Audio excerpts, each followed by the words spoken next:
Welcome, everyone, to another edition of Let Me Talk About It. This is your host, Sean Pennington, and I've spent some of the week trying to figure out what all topic I wanted to talk about. I was hoping maybe I could get some comments on social media of what all you all would want to hear about, things that you think that I should discuss. Um, and I really haven't gotten a lot of feedback out of it yet. But I believe that within the next couple weeks, we should be able to start seeing some comments and stuff roll in. I've been checking on each of my episodes. Last week's was the Hitting the Wall. I made it a little bit earlier than expected, only because there was a lot of stuff going on from last week and last weekend. So deciding to go that route ultimately was a better route for me. Normally my drops have been on Tuesdays, and I will continue to get those dropped on Tuesdays, and we will go from there. I want to thank you all, the ones who have already downloaded my two episodes so far.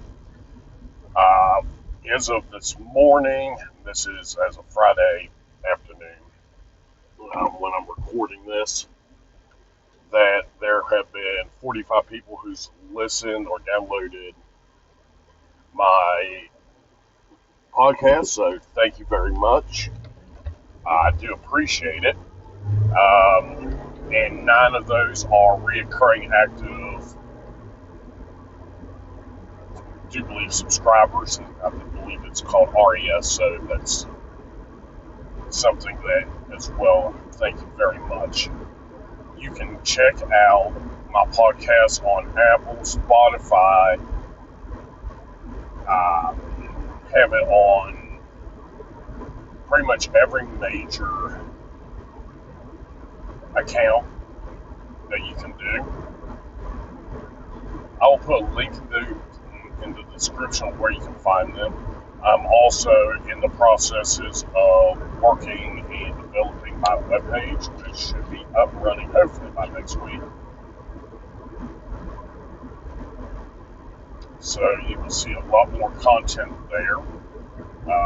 It should be at letmetalkaboutitpodcast.com, or just even letmetalkabout.it.com.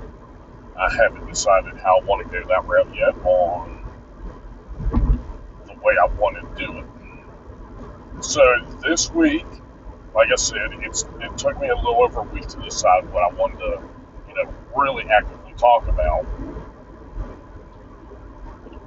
And it is a subject that is kind of dear to me. It is dear to me in a way, because I've not experienced it myself in the way I'm going to talk about today. However,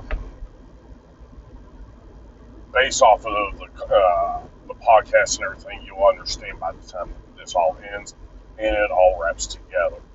And this week's topic is about substance abuse and mental health. Now, we all talk about addiction, and the very first thing you hear of addiction is addictions to drugs and alcohol. That's usually your top 2 you ask about anybody. That's what you have. That's the way it works. And so I'm sitting there and I'm trying to figure out, what is it for me that, as far as what I would consider addiction, is addiction. And everybody has some sort of addiction in their life. And obviously it's not as,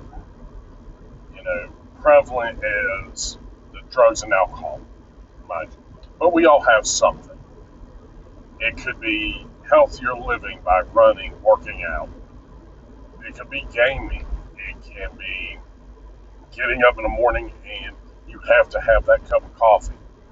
It can be smoking. It can be just sitting and watching TV. It can be reading a book. The list goes on.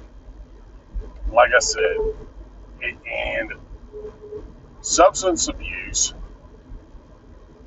really is no different. And I'll tell you that because everything you do, everything you see, in the way of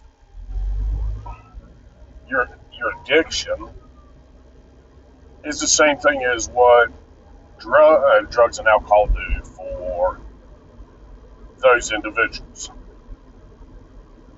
So when you look at the addictions of caffeine and you're withdrawing from it, and you have the headaches, the shakes, and stuff like that, it's not as open or not as seen as much as, let's say, somebody who's on methamphetamines. But it still plays a role. It still plays that huge integral part of your life. And for somebody who has substance abuse, guess what? It plays a major role. That's the reason why there is places like Alcoholic Anonymous. There is the Narcotics Anonymous.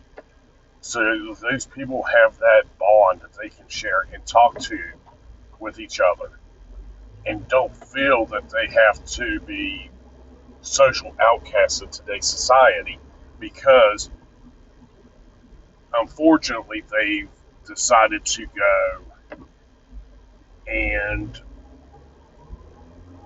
unfortunately be on a heavy drug that requires a consistent use. Otherwise, withdrawals happen, and unfortunately, the withdrawals is worse than the actual drug in most cases. Some of them include having dry heaving, actual vomiting, diarrhea, cold spells, and those are just name just a few of the downfalls of it. And I've seen people who have went through the effects of it. I've seen people actually come out of being an addict, though they are still addicts.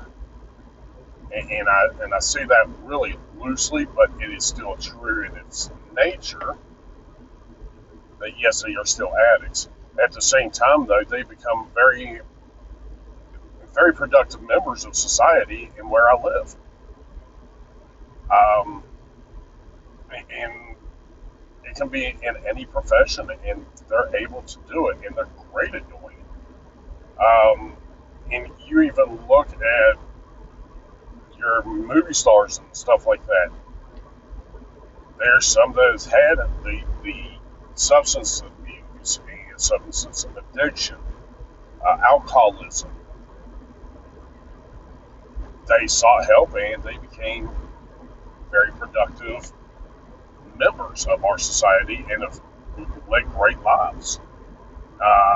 You look at the other side of it, though, and you have people, and this is both, in Hollywood and in our professional lives, their personal lives, unfortunately, haven't.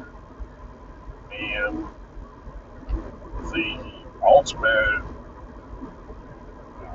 cost of that is sometimes death.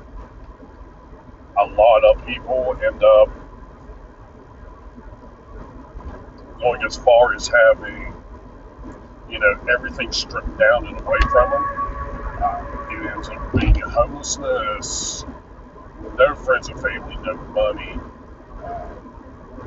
Unfortunately, if you go into the bigger cities and stuff, a lot of what you see on TV, which is very, very realistic to what is the truth, is you have prostitution, and that's how they get their next score or their next drug or alcohol.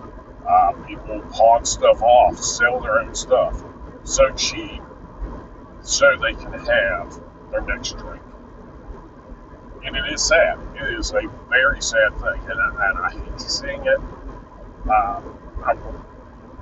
It's not that I hate talking about the subject, because helping people is what I plan on doing in my life. And I've helped people non-professionally, and I've tried to talk with people. So, with everything like that, it's a big thing for me to just sit and talk and listen. It's really, I want to listen, I want to help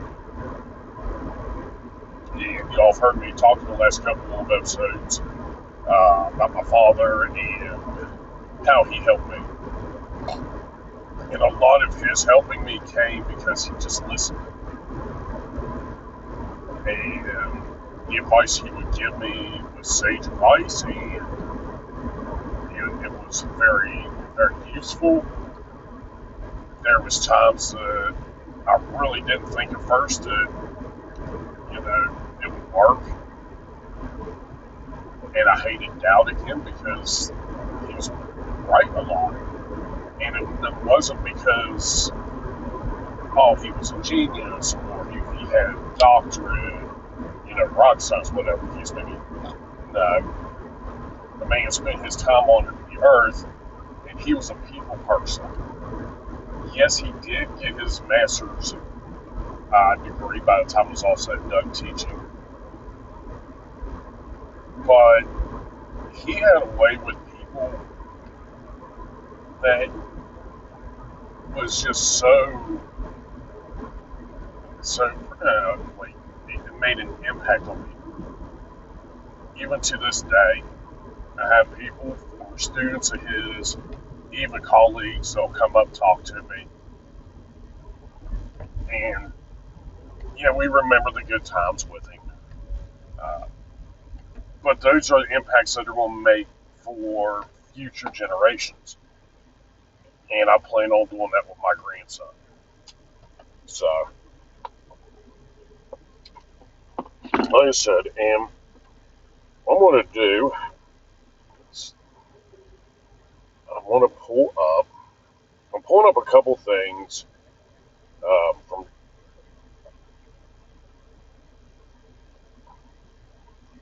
I went through in the last couple of days, and I've worked on trying to get a better understanding, overall. Like I said, in what I do, I'm not a professional psychologist. I'm still in the infant stage. I'm not even an infant. I'm not even in the form stage, if you want to call it that. I'm learning. And each day I find something new, and I work on it. And so this one, I'm sitting here, and like I said, I'm trying to figure out a lot more on drug dependency, or even alcohol dependency, because most people, at some point in their lives, I'm not saying all, because there is that select few out there that has embraced a very, very straight and narrow path, and I get it, and God bless you all for that, because I couldn't, because like I said, I'm sitting here talking to you all now about it, and one of the things I've always said was, as much as I put in a religion, as much as I believe in God and what I want to do, I could never ever be a pastor. And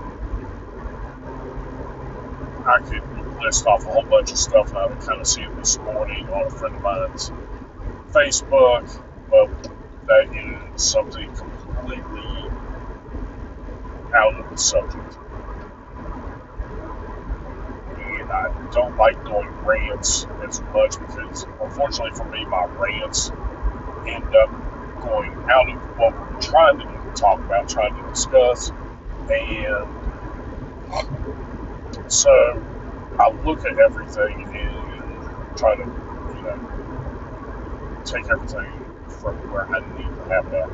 So one of the things that I looked at from this past week and tried to understand was what ultimately actual drugs, and this isn't even alcohol at this time, this is just drugs, what drugs do to your body. And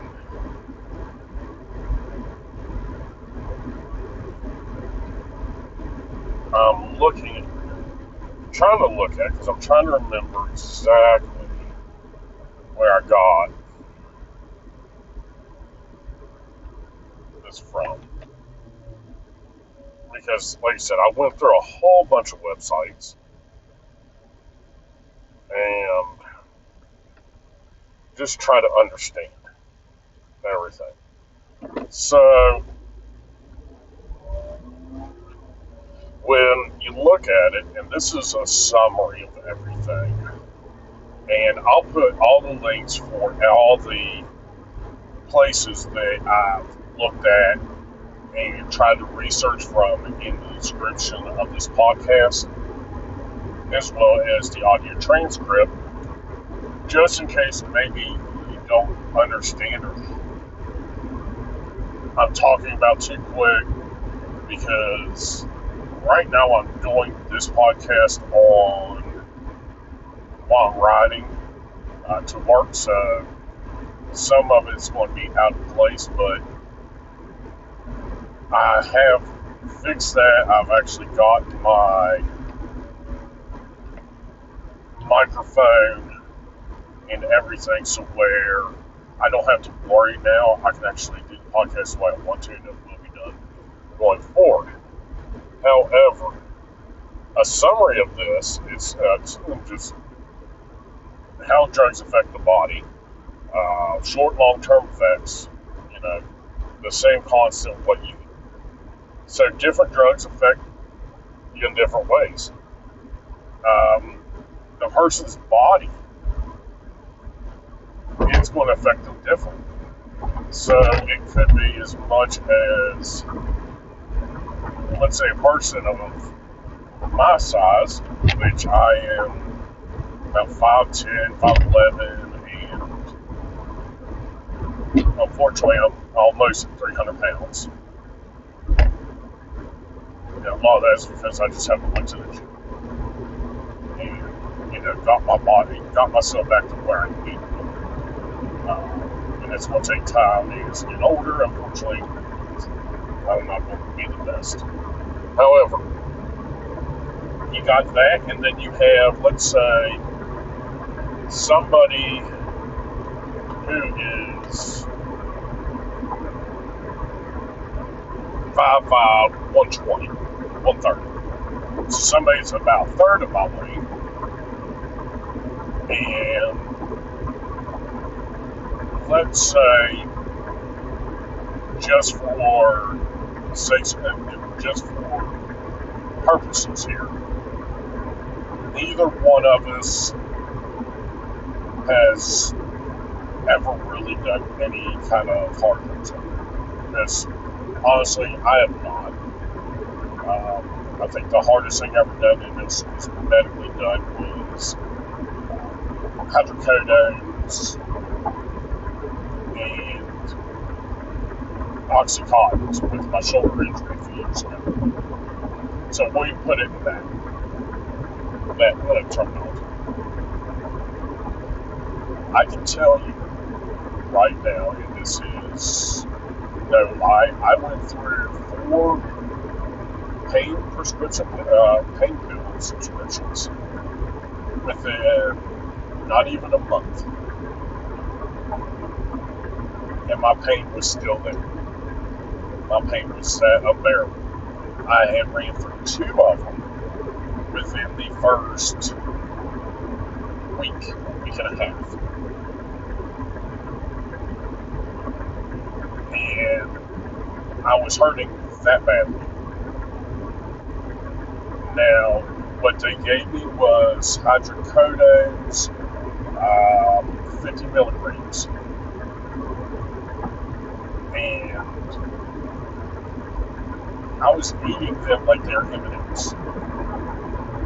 Like, it did not affect me in any way. So I don't know if it was because of pain or whatnot. Normally, it would reduce the pain. If you give that same amount to a person who is 130 pounds, who's never been on any kind of pills because of their body size, and this is just because they weigh, like I said, 120, 130, so 130 to weigh, roughly. And you see that they're going to end up part of drooling, passed out, and that's it. And I can tell you one other example, and this is before my second shoulder surgery. I told you I had 2 of them within a 2-week time period, and this was 3 years ago, as of actually today, no, last week, because my first one was the first week of May 3 years ago, because that weekend was Mother's Day. So that, the week before, I had went. I was in so much pain that it took 3 guys from our emergency squad to get me off of the floor, set me upright, because I couldn't get up. And I ended up going to the hospital. They asked me if I wanted to ride over. I said no, I'm just going to be here. Because A, I wasn't paying the cost to go in an emergency squad to go 2 or 3 minutes down the road. Because that's about what it was from my house. So I go, and I'm sitting there, I'm in that much pain, and this was about 6 o'clock at night by the time it was all said and done that I got over there. And so I'm in the ER, I'm waiting to see a doctor, I'm waiting for him to check everything on my shoulder, make sure I didn't do anything, and apparently sometime I must have been broken between the first surgery and that next week. How, I don't know, but it happened. So they decided, because I was in so much pain, that they were going to give me 3 shots. Well, they're going to give me a shot. The first one was the hydrocodone. They took it, they waited a little bit, they came back, they said, do you still feel any pain? I said, yes. I said, I'm in a lot of pain. And so they said they're going to give me something a little bit stronger to see. That one was Oxycontin. And 15, 20 minutes later, they come back, because they're putting this straight into where my shoulder pain was. So it should have pretty much numbed anything. They come back, nothing. It was still hurting, it was still that bad. So the ER doctor finally says, you know what? I'm going to give you fentanyl. And the very first thing I think of is the street drug fentanyl, which I already know that X amount of fentanyl can kill you. So I was very weary of it at first. And the doctor told me it was not like the street drug. He would say safe. We'll put it that way. So it was safe to use. So I'm like, okay, well, we'll go ahead and we'll do that. And he finally gives it to me. And finally, in a combination of 3 drugs, an hour and a half later, it finally numbed. Now, if you're to give that same amount to a person that, again, let's say 130 pounds, they would be passed out, drooling, unable to do any functions. Now, was it because of my shoulder and it was re-broke and I didn't know about it? It's a possibility. But even with that, let's say that was part of the 130-pound person's. And guess what? I believe that it would still be the same. And looking at everything, I got up and walked out, and it was perfectly fine. I went out that night and then ate dinner, went home, watched the TV, and up going to bed. And that's how that evening was. So, what I'm trying to get out of all this is that the reason I took the drug, or the 3 drugs, was because I needed the pain to subside. So I could feel better, so I could sleep. And that's some of it.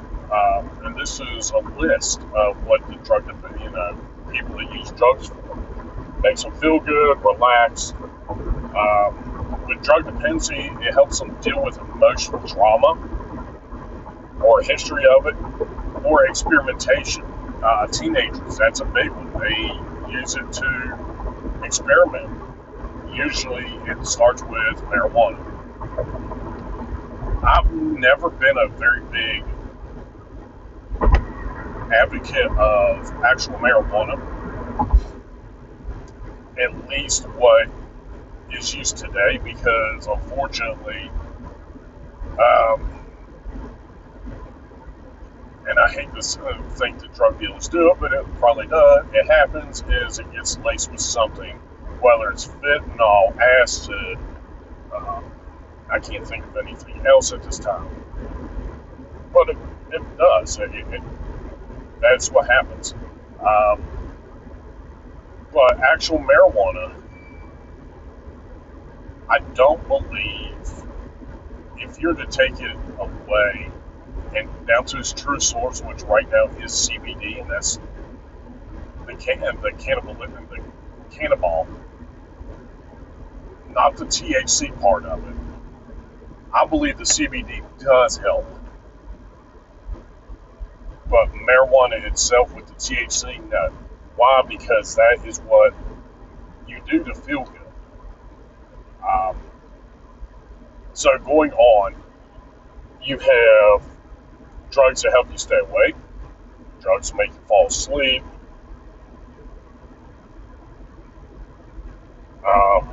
and these are short term. What makes people do it? It makes them feel like they're confident enough to do their, do whatever they need to do. And the last one is, it enhances their social gatherings, like partying. Like I said, never a big component for me was to use drugs. I can say that, yes, I have drank. I don't drink as much now, because I have personal medications that I take that I don't drink as much. Yeah, I do drink an occasional beer on occasion or a little bit of liquor, um, but not like I used to. So when you look at all that, and like I said, this might be a 2 or 3 episode podcast because there is so much you can go on with substance and alcohol use. And because I've done so much with this episode for the personal, um, I'll definitely have 2 parts to it. So, real quick, as we're sitting there talking about everything, um, a big component on everything goes also into tolerance. Um, I can tell you this, that the harder the drug, the more tolerant the person becomes in using it, and the more tolerant they become, which in what we call tolerance of it is how much they take before the high hits. So, an example, cocaine. One snort of cocaine for that person, oh, okay, but, as they progress and they use it more and more, eventually they get to the point that it starts doing a lot more damage uh, to the body, to their social life. So physically, mentally, and emotionally, I mean, it takes its toll. And all of this, like I said, the ultimate price that people pay eventually is death. And I don't ever want anybody to die because of substance abuse. There is places that you can go that can help you with substance abuse. I can put a link in the description that you can either call or you can text 988 off your cell phone, and you will actually get a professional that will help you with either seeking help or talking with them, and they will, help you in whatever way that you need.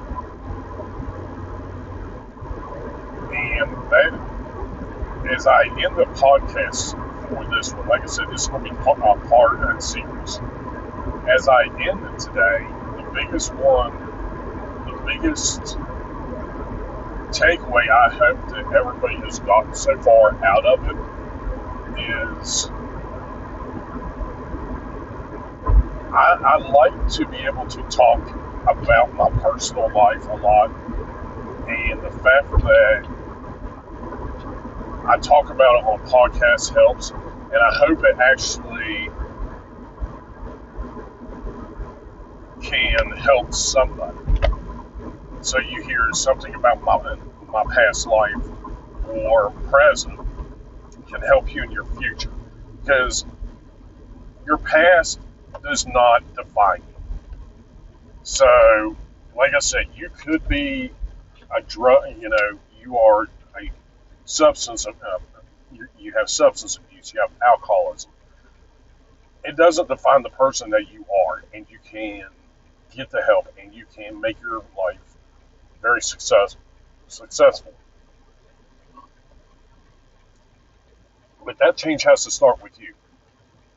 Now, some people will tell you that, doing the meetings and stuff helps. Some people will tell you religion helps. Some people will tell you the social network that you have helps. And for me, honestly, I think it is a combination of all three. I've always believed in the big key component of everything, that the tighter your circle is on who you talk to, give information to ultimately is your best source. Um, After that, I believe that religion, no matter what you believe, will help you. Because even with religion, you may have to talk to a pastor or a priest if you're in Catholicism. Uh, if you're a Protestant, you have a pastor you can go to. Just name a couple. And then finally is the substance abuse hotline or places that you can go. So, like I said, in West Virginia, there's quite a few places. Uh, I'm planning on helping in an area, and I'll have to actually talk with them about it. And I'm hoping that I can do an apprenticeship with them soon. And that's going to, and that'll be more towards the end of my college career, is to actually become an apprentice and do an apprenticeship with them.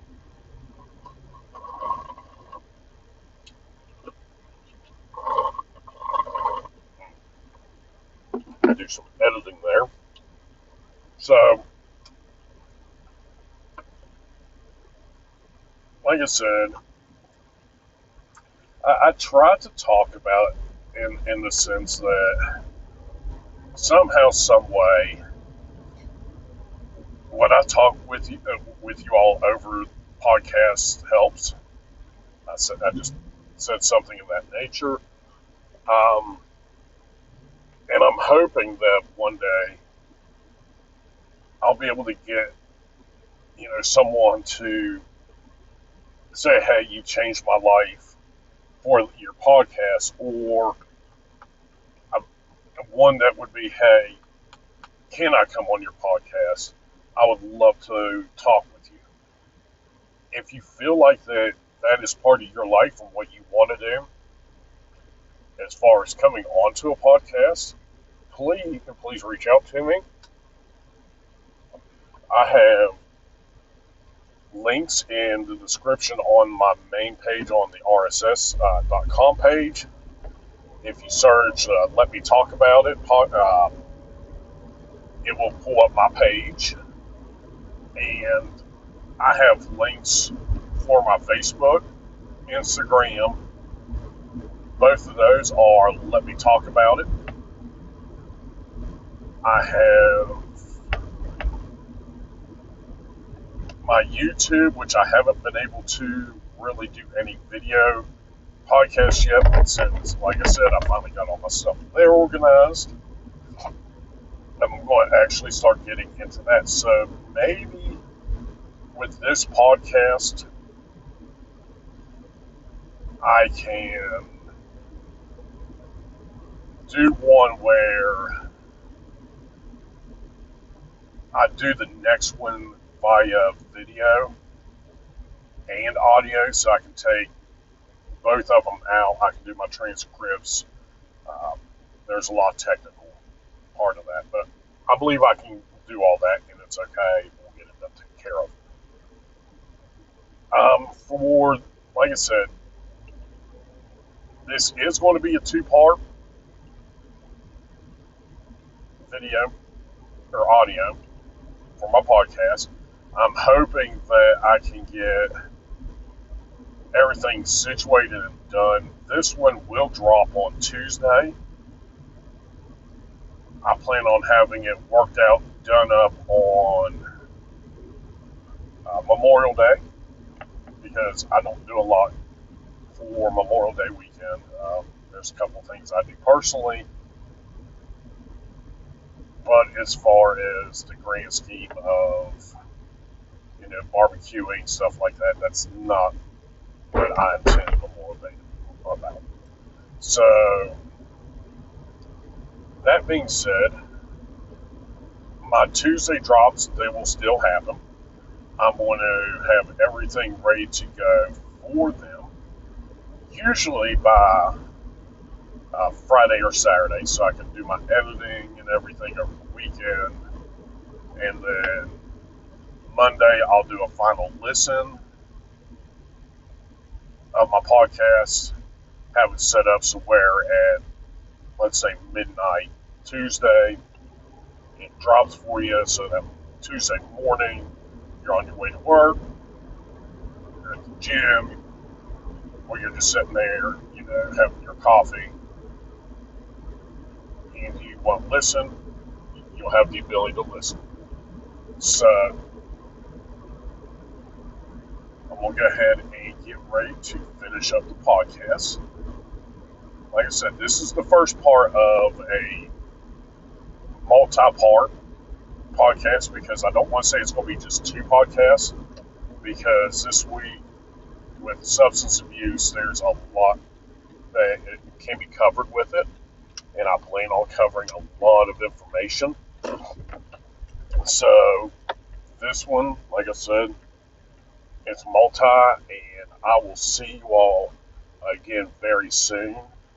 And we will discuss the next part of our podcast, which is on the substance abuse and more into the alcoholism and the actual drug part of it. So until then, have a great week, and I'll hear from you all in a week. Bye, everybody.